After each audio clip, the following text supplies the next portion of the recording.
BJP Congress ఎప్పటికొక్కటి కాదు. మీరు BRS BJP ఒకటే మధ్య అభిప్రాయం. కాంగ్రెస్ బీజేపీ ఎప్పటికొక్కటి కాదు. సుమన్ అన్న విను సీనన్న విను. కాంగ్రెస్ బీఆర్ఎస్ ఒకటి. దయచేసి అర్థం చేసుకొని మాట్లాడి. ఏదో అన్నా మీరు భలే ఉన్నారు.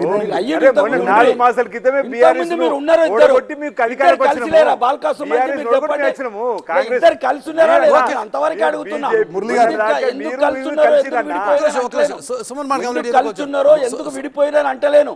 కలిసి ఉన్నారా లేదా సుమన్ గారు మాట కంప్లీట్ చేస్తే క్లోజ్ చేద్దాం. మురళి గారు మీరు మమ్మల్ని మాట్లాడనీయాలి, అవకాశం ఇవ్వాలి. మీరు వాళ్ళిద్దరు జాతీయ పార్టీలు కలిసి మాకు గొంతు నొక్కుతున్నారు.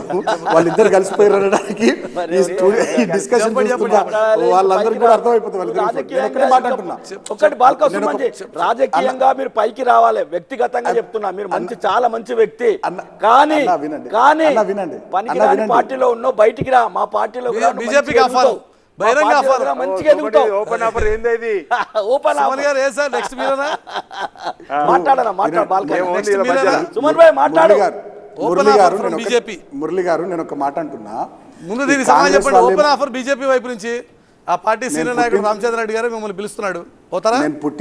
నేను పుట్టింది బీఆర్ఎస్, చచ్చేది బీఆర్ఎస్ లో. వాళ్ళకు కూడా తెలుసు, అది వాళ్ళకు కూడా తెలుసు. నేనేమంటున్నా మురళి గారు, ఇప్పుడు వాళ్ళు కాంగ్రెస్ వాళ్ళు ఏమంటారు, బీఆర్ఎస్ బీజేపీ ఒకటి అంటారు.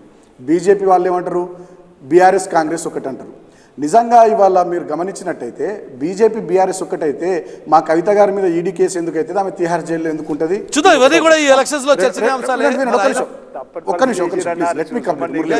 ఇంకోటి కాంగ్రెస్ బీఆర్ఎస్ ఒక్కటైతే ఇవాళ కాంగ్రెస్ పార్టీ మా మీద ఇన్ని నిందలు ఎందుకు వేస్తుంది, ఇన్ని ఆరోపణలు ఎందుకు వేస్తుంది, మా మీద ఈ రకమైనటువంటి లీకులు ఇచ్చుకుంటూ ఈ కాళేశ్వరం కొట్టుకపోయింది, అవినీతి జరిగింది, ఫోన్ ట్యాపింగ్ అని మా మీద ఎందుకు చేస్తుంది? మా ఎమ్మెల్యేలను వారి సభ్యత్వాలను ఎందుకు